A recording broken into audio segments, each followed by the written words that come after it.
Hello everyone, and welcome to another episode of Dairy-Free Cooking with Bob. Today we're going to do some of the fantastic flavors of Mexico. Real simple, just a basic taco day, and I'm going to teach you a couple salsas.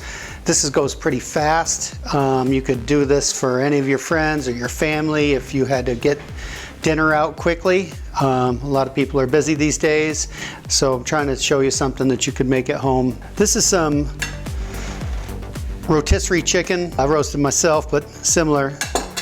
This is some barbecue pork that I had. No sauce or anything, just smoked pork. It's going to add some real depth of flavor. This is salsa I made. This is half tomatillo and half a red chili. We're going to make both those salsas today. I had a little left over and I mixed them. We're going to add that to the pork, and we're going to do a chicken tinga with the shredded chicken. We're also going to make a quick guacamole. So let's get started. Real easy. I have some dried red chilies in here. I have a couple chili de árbol and a couple guajillos. I have actually 4 of each. We don't need that much. And in this one, I just have a couple diced up jalapenos. So I want to show you what we're going to do here. Each one, we're going to put a couple whole cloves of garlic,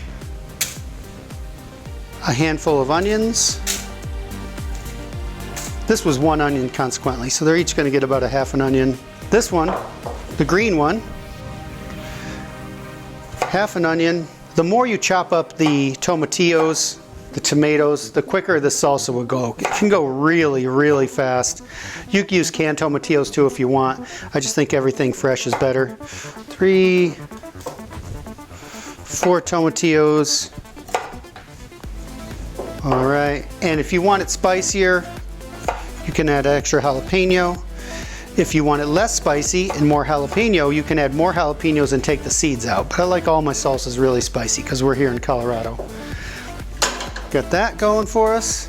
Now, I was going through my stuff and I have some really old tomatoes. As I said, I don't like to waste anything. They have a really high sugar content. This one's super soft. But what these are going to be great for is this salsa. Whoa, see the skin just popped right off already. So I'm just going to crush it with my hand. And I pull out the stem. This one the same. Get the stem. That's how ripe they are. And you can see there's nothing wrong with them. They're just overly ripe. So they're not going to work well for you for a sandwich, or really diced. They're just going to fall apart. So best to just get them in the sauce. So we have 3 Roma tomatoes. And to these, we don't want our sauce to be too thin. So we're going to add about a cup of water.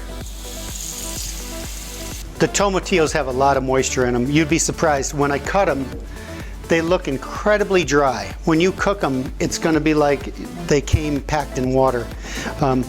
Very strange little vegetable. So we're going to get those on in the back burner so we can start on our tacos.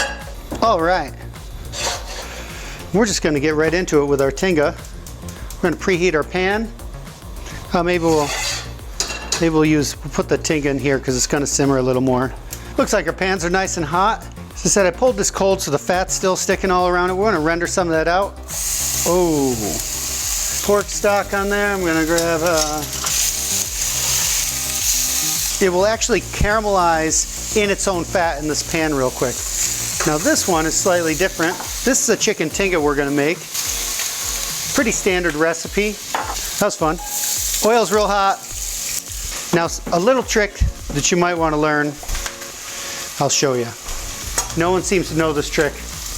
You want to just turn it down. I see young chefs all the time burning stuff, burning the oil, smoking pans, and I was like, hey, you know, there is a temperature control on your saute pan. So if you decide that you want something, you can turn it off, you can turn it down. We're back to where we can focus. Turn it back up to full speed. You can see the pork is starting to stick even a little bit. You could just push that off. Oh, it looks great. Our onions. So since our chicken's already cooked, we're going to make our onions a little soft. We don't want to mush them out. Kind of more like a fajita onion. They're going to soften up. All right. As I said, this is about 2 cups of a mix of the 2 salsas we're going to make today. When I think the pork is starting to stick and I don't want it to stick anymore, I'm just going to add that.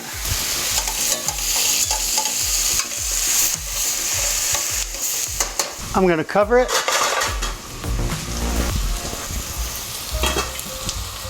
Turn it on very low and just kind of forget about it. Switch sides so you can see a little better. Okay, that's on simmer. We want our salsas to get going, so just cover them up. Onions are going.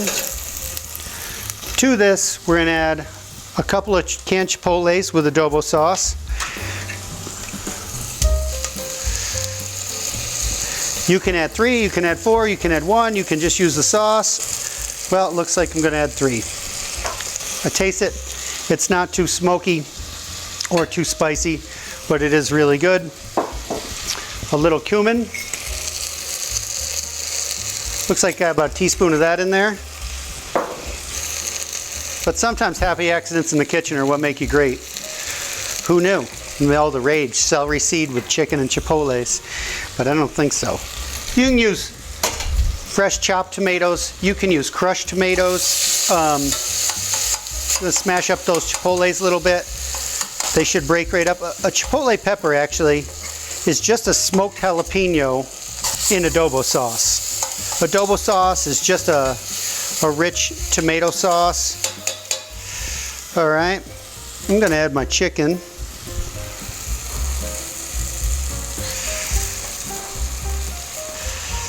As I said, my onions aren't overcooked right now. Get them mixed in with chipotles. Add a little bit of tomato. Looks like about a half a can. About a cup. I did a little more than a cup. It's 15 ounces. I got about a half a can. You can add a little chicken stock to it. A little bit of water. Some salt. Quite a bit because that chicken's just plain. That was probably about 2 teaspoons. Fresh cracked black pepper. We'll finish these in a minute. We'll let that simmer. We've got our tinga going, and I want to add a little garlic to it. I wish I had sauteed it, but I seem to keep forgetting the garlic today. And then, as I said, I don't have any chicken stock, but I have a little chicken powder. It works good in a pinch. Put about a tablespoon of it in there. That's going to increase the salt, but it's going to increase the flavor just exponentially. A little extra water. All right. We're just going to let that cook down. We have our pork back here still, looking just happy as can be. The pork has actually absorbed a bunch of that salsa. Again, we're just going to call that done. Now our salsas are working. Always try to use a towel. You never know what handle got hot. Okay, let's see what we got going on in here. Just boiling away. You can see how much liquid's in there. The tomatillos haven't even dropped all their liquid yet, but it's pretty full. There's not a lot of extra liquid around, and you don't want it that way. You don't want a lot of extra liquid because it'll make for a runny salsa. It won't stick to your tacos. Same thing with here. Here we go. Want to make sure the chilies get in the water and totally absorbed. You can add more or less chili if you want. You can experiment with it. I'm telling you, 4 chili de arbos. The guajillos are just going to give a nice flavor and color, but 4 spicy chilies is a lot of chilies, even if you're making a couple cups worth of salsa. Now this one's got 3 jalapenos, 4 tomatillos, and a half an onion in it. It's just going very well. We'll put a little salt to start. Probably about a teaspoon in each one. All right. I'm gonna put the lids over here. I've been a chef a long time. I can grab something without really hurting myself. But this handle was over, you gotta watch when you're moving things around, was over another burner. And it was super hot. So I tell my chefs, if you know it's hot, just leave the towel on it as a reminder, because, or you'll get a really sweet adrenaline rush. And maybe the show will be more exciting now. The tinga is working in the back. We just got it stewing in the tomato. It looks really good. These salsas are up front. While that happens, I'm gonna come down here and I'm gonna show you a really quick, I call it a pico into guacamole. Again, we're gonna take this, we're gonna take these peppers, we're gonna take the seeds out. let's pretend that having my mom over for dinner, no jalapeno seeds. I don't think she's eating tacos anyways, but you never know. Some people just don't like spice. Here in Colorado, we love it. I had a couple tomatoes that were a little less ripe than their friends. I'm just getting some of the rib out of the inside, getting the tips off. Push that aside for now. No one's giving you points for perfect knife work. Just make sure they're all small enough so they're not overpowering. I've seen some picos with big pieces of jalapeno in them, some with small. All right, we got this working. All right, real quickly, we're gonna take our pico. That was 2 tomatoes. I only use a jalapeno and a half. Thought that was just too much. This is 1 onion. I'm gonna use about half it. I wanna save some for our tacos, and then I'll remember the garlic this time, thankfully. It's probably 2 cloves of garlic. So, half an onion, 2 jalapenos, 2 tomatoes, 2 cloves of garlic. A pinch of salt is all. That's probably about a teaspoon. You gotta be careful, you can get salty pretty quick. I squeeze my limes by hand often, but when they're really tough, having one of these tools is just great. A little cilantro. Again, we're just rough chopping this cilantro. If there's some stems in it, we're fine. I've been to Mexico like 15 times. I've worked with a lot of Mexican folks in the kitchen. My company, 2 sisters have worked with me, Paula and Sandy, for 18 years. They're absolutely the lifeblood of my business. I love them to death, and we all love Mexican food. And maybe they're just saying it, but whenever it's their birthday or something and we make food in the kitchen, they ask me to make them tacos. So not too bad if the gringo gets asked to make tacos. So hopefully you will enjoy these. These sauces are pretty much done. You could tell everything is nice and soft. The chilies are hydrated. The tomatoes are just falling apart. And it's okay to have a little texture. So we're gonna turn those off. Pretty much everything's done. So we're just gonna turn this stuff off. Move this out of the way. All right, take a spoon. And that's it. This is pico de gallo. It means, pico de gallo means pecked by the rooster. So it's just little pieces, and you can see how easy that was and how fresh. I think sometimes I do notice people are intimidated by making a pico, but it's that simple. And then to make a guacamole is just as simple. That's how I like to take out the pits. I don't usually bother using a spoon. I'm always going too fast. Make sure the little string doesn't get in there. I just start at the back and I push it out.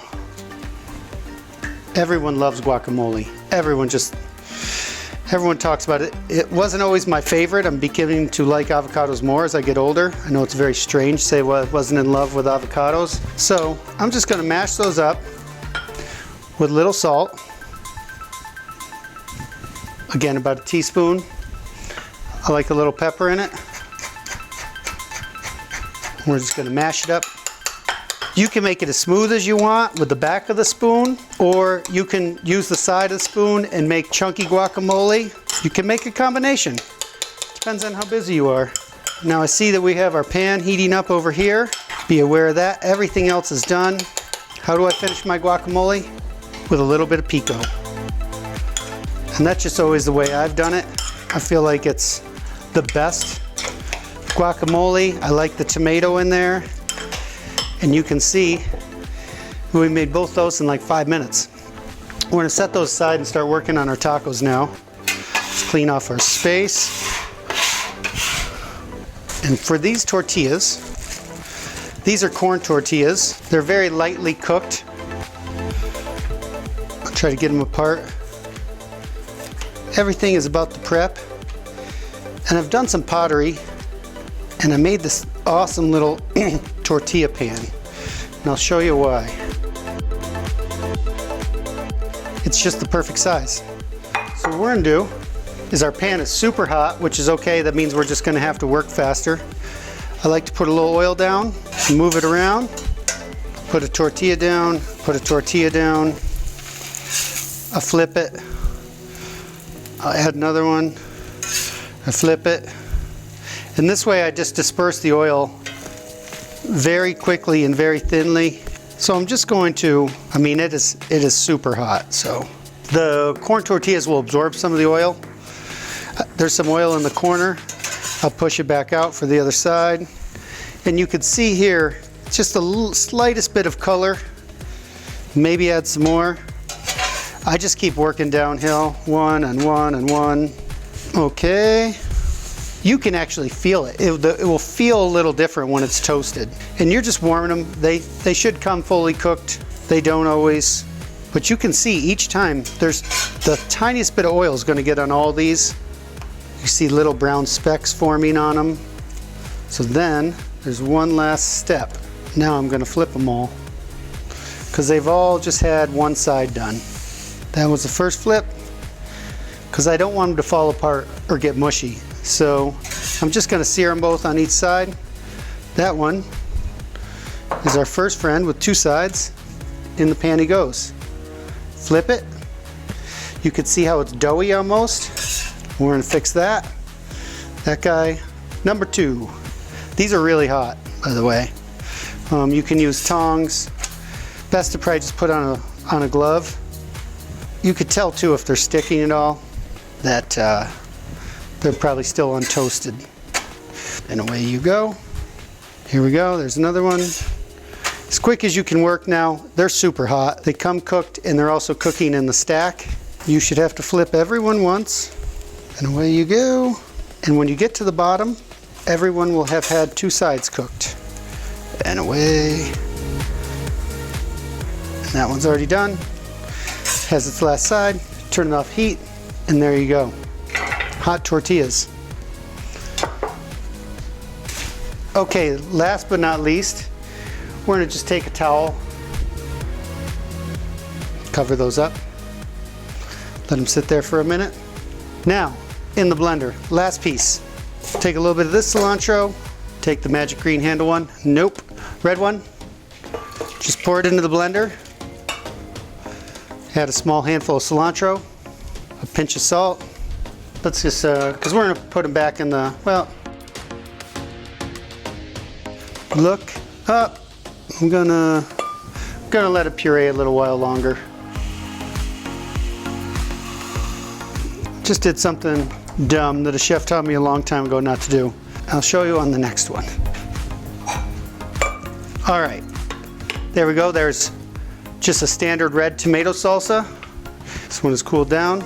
We're gonna put the green one in there. I've seen different variations, very subtle variations where people put the onions in raw, put the garlic in raw. I was taught to cook it all and put the cilantro in raw. This one I like more cilantro-y. I don't know if because it's green. We're gonna put that in there and I'm gonna show you what I did wrong. When you start a blender, start slow and work the speed up. This is especially true if you're working with hot liquids. There we go. Show you again. Green salsa, so simple. All right, now it's time to make tacos. I'm just gonna cut each one into quarters. Boom. We'll get a plate. All right, we're all ready here now to get our tacos plated up. Really, thanks for joining us. Some people will eat one taco shell. You know, if you get the little street ones, people will put two. I'm gonna put two right now. I'm gonna make one taco of each and get it going. So here we are. This is, look at this. I told you all that sauce would be absorbed into the pork. A little pork. This is our tinga. The flavor is just amazing. You could grab the chipotle if you want a little spicier. Again, we cooked it just till most of the juice was gone. Street taco style. I'm gonna put a little green chili on the pork, a couple of onions, a little cilantro, Same with this one. We're gonna go with tinga. We're gonna take the red chili this time. A little onion. A little cilantro. And a little lime. Now, we can add, you can eat your chips and pico with guacamole. I think the pico actually, you can eat it just like this. This is a street taco. This is how I normally eat it. But for purpose of TV, put a little guacamole on this one. And really the tinga really calls for tomatoes. So you have a couple beautiful tacos. Look how big it is. That's why I did 2 tortillas. You want to cup your hand on the back so nothing falls out. Okay, that one's good. Try this one. That's excellent. Super simple salsas, a couple tacos. Here's our smoked pork. Adds a whole level of flavor to it. Chicken tinga, chipotle peppers, tomato, sauteed onions, garlic, little chicken stock, oregano, and cumin. Really don't need to do much else. You can make any combination you want. I appreciate you joining us today. Next time, sadly, it'll be the last episode of this series, but I thought I would make a little brunch. That's a meal my daughter and I always ate together, and there's another little piece that always reminds me of her that I wanted to sneak into the brunch menu. So I hope you join us. These are some of the fantastic flavors of Mexico, and I'm gonna get busy eating tacos.